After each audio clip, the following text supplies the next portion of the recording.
everybody, welcome back to the channel. Rachel here. As always, my daughter Wilhelmina is sitting next to me on the couch playing Legos, so you might hear her from time to time, and I have my windows open because it's a gorgeous day, but I live in a very noisy, busy part of the city, so if you hear noise outside, that is what that is. So I'm here to talk about my appointment that I had with my behaviorist through the clinic. I had that as a telehealth appointment yesterday. I was originally planning on having that as an in-person appointment, but because of the day that I scheduled it on, she only does telehealth on Wednesdays. And so with childcare and everything else, it worked out best for me to keep that as a telehealth appointment. So got to meet her. She was very sweet. It was a very encouraging appointment. I feel like I learned a lot of things that I knew, and a lot of things that I didn't know yet. And the biggest thing that kind of struck me throughout my appointment was the fact that ever since I've started at the clinic that I'm going to, is that the topic of obesity, being overweight, or fat, they've never used that word, but the subject of obesity is something that is discussed very, very differently there. I've seen plenty of things that, you know, in the past that have, like, billboards that say obesity is a disease and all this different stuff, and in the back of my head I was always, being the weight that I am, in the back of my head I was like, okay then, like, I know myself and I don't feel like I have a disease. I just eat too much and I lack self-control. But just since I've been having these appointments, it's really kind of changed my mindset. Like I had changed my mindset about the idea of obesity as a disease a while back, but I've never heard of excess weight or obesity described in regular, normal, vernacular, normal conversation as obesity, as like, that's just how we discuss it. Like, we don't discuss it as anything else because it isn't anything else. This is what it is. That's new for me. And that's been really encouraging. And I'll tell you why. Not only because I believe that obesity is a disease, but also because it very much is relatable to me. Like, if you put it in that framing, that correct framing, then it's much more manageable. It's easier for me to go like, okay, this is a disease I need treatment for, and I need to be proactive in that. I need to be an active participant in that treatment, no doubt about it. But it's something that I need further education on. I want to know more about. This is something that I can manage. This is something that I can research. This is something that I can tackle. And so for me, that's incredibly helpful, rather than just looking at it like, well, just stop eating or just, you know, exercise some self-control or whatever it might be. One of the things that she said that I thought was fascinating is that the definition of emotional eating is very broad. And actually the technical definition of emotional eating is any time you eat when you don't feel physical hunger. And when you put it that way, which is the correct definition, I'm not the only person who has an emotional eating problem. There are plenty of people who are their correct, healthiest weights who have an emotional eating problem. It just so happens that mine stays on my body and it's there for the whole world to see. And that's not me trying to throw anyone under the bus or body shame anyone or anything like that. That's not what I'm trying to do. I'm just simply trying to say, like, this isn't, emotional eating isn't just a fat person problem. It's a human problem. We all struggle with that. And that includes also, she said, you know, like mindless eating, eating without realizing it, or, you know, just eating for entertainment, eating for social connection, eating because it's there, you know, whatever it is. Like, we've all been in social situations where we've gone somewhere and all of a sudden you realize, oh, they brought snacks. Awesome. I'm going to have a plate full of snacks. Or even if it's just cookies. Like, I mean, going to church, like, it was always coffee after church and there were cookies out. And granted, everybody's a little bit hungry after church anyway, so maybe that's not the perfect example, but how many meetings have we gone to in our lives where there's snacks laid out and it's a 7 o'clock meeting, you just ate dinner at 6 o'clock, you're not hungry, but you're still gonna have all the snacks. Like, you're still gonna have a cookie. Like, even if you're eating it in moderation, you're still eating without feeling physical hunger. And that's emotional eating. Everybody does it. And I know that everybody does it. It's not a fat person problem. It's a human condition. We eat for pleasure, and there's nothing wrong with enjoying what we eat. We should enjoy what we eat.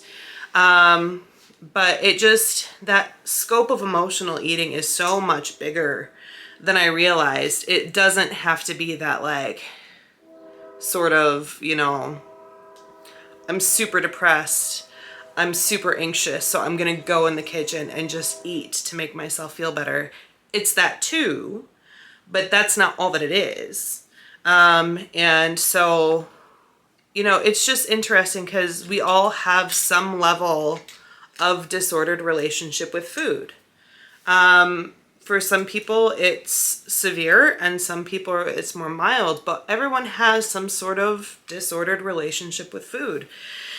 And recognizing the fact that because mine has turned into an excess amount of weight and starting to turn into further health complications, that I don't need to put that weight or pressure on myself to shame myself or feel guilty about it. I talked about that a lot in my last video, but just talking about, just day-to-day things. Like, you need food to live, you need to eat to survive, but shifting the mindset to she said, ask yourself every time you go to eat something, ask yourself, is it time to eat?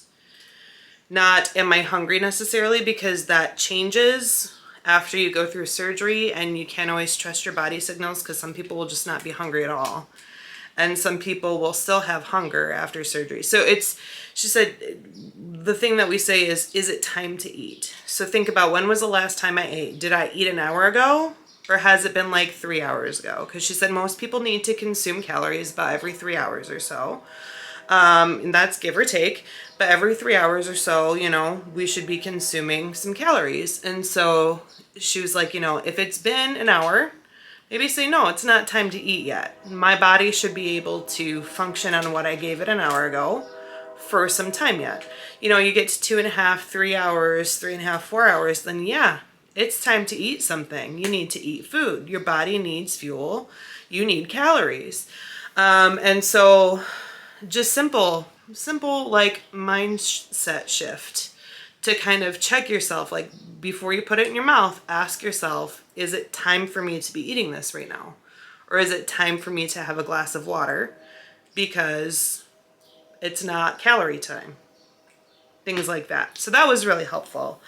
And also, I relate very much to the idea of obesity as disease because I have, my brain is, I have an addictive personality, or maybe that's not the correct way of saying it, but I know myself and I know that I am prone to becoming addicted to things, not just because of food addiction, but also because of nicotine addiction.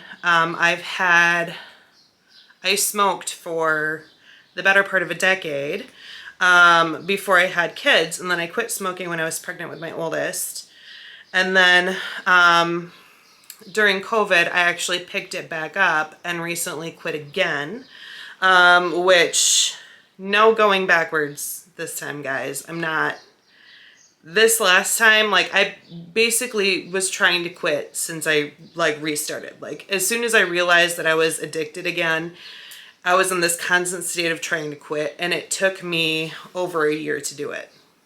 And so that's like, I'm very thankful that that's in my rearview mirror.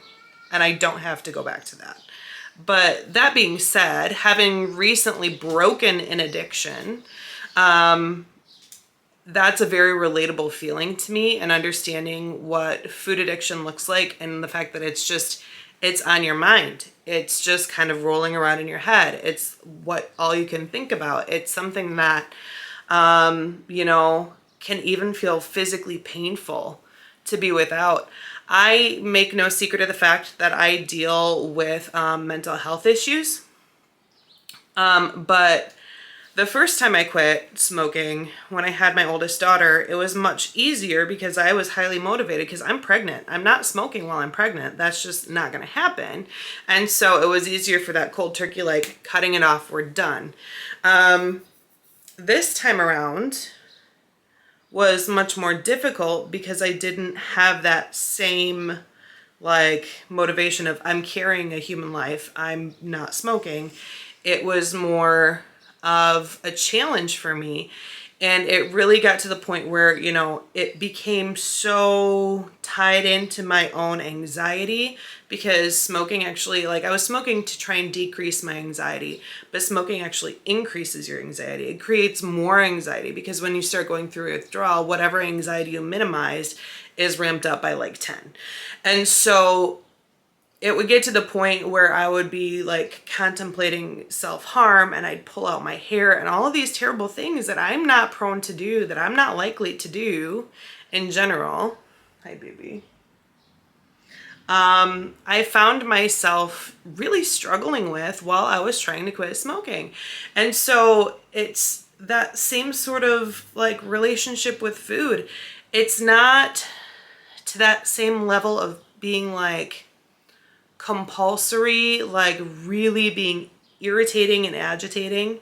Can you not, baby, do that, baby? That tickles. Thank you. To the point where I'm like having severe anxiety and mental disordered thinking around it, and really struggling with my mental health around it. But it is something where it's very preoccupying. You know what I mean? It's something that you're thinking about because you have to eat to survive. And so just taking that step to be like, okay, what are my coping mechanisms for this? For me, it's yarn crafts, it's crochet. If that's what I'm thinking about, I want to go and grab something to eat. I want a snack. My kids eating Teddy Grahams. Those look tasty. I want those. Rather pick up my hook and my yarn and do a row on whatever I'm crocheting on that day. Or maybe it's just, you know, we're all cooped up too much. This is on my mind. The food's in the house. It's finally summertime. Okay, kids, let's go play outside. Let's do something. Let's change our environment even slightly, even if it's just playing in the yard. You know, doing something to distract, to deflect.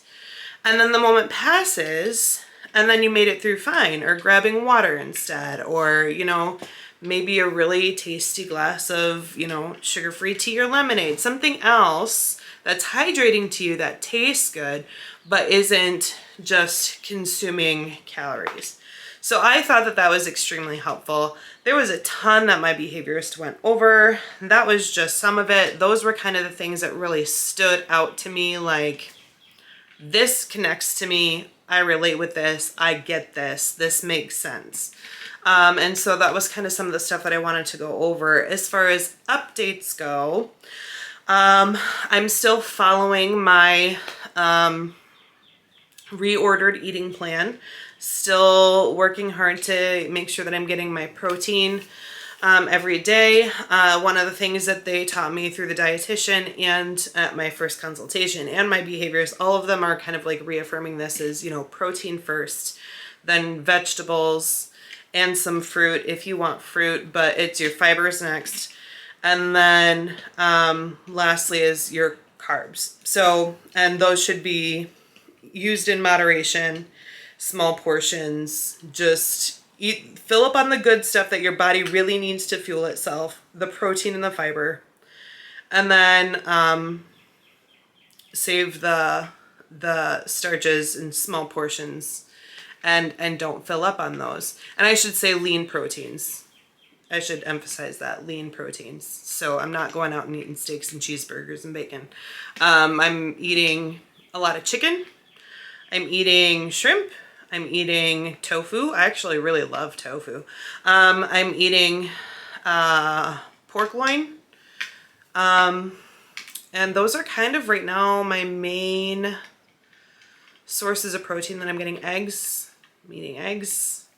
Those are kind of my main meats. And then of course, you know, protein supplements. Like I have a protein shake that I really like, which I'll go ahead and link that in the description. You can actually get a really good deal on it if you do the subscribe and save through Amazon, and it meets all the criteria that they have because the dietitian went over that with me about what to look for in a protein supplement and to make sure that it meets those requirements, or else it's not a good one. You shouldn't use it. So this is one that they didn't specifically recommend to me, but I put it through all of its paces and made sure that it was a good one, and it's tastes good. It's not gritty. It's very cost effective, and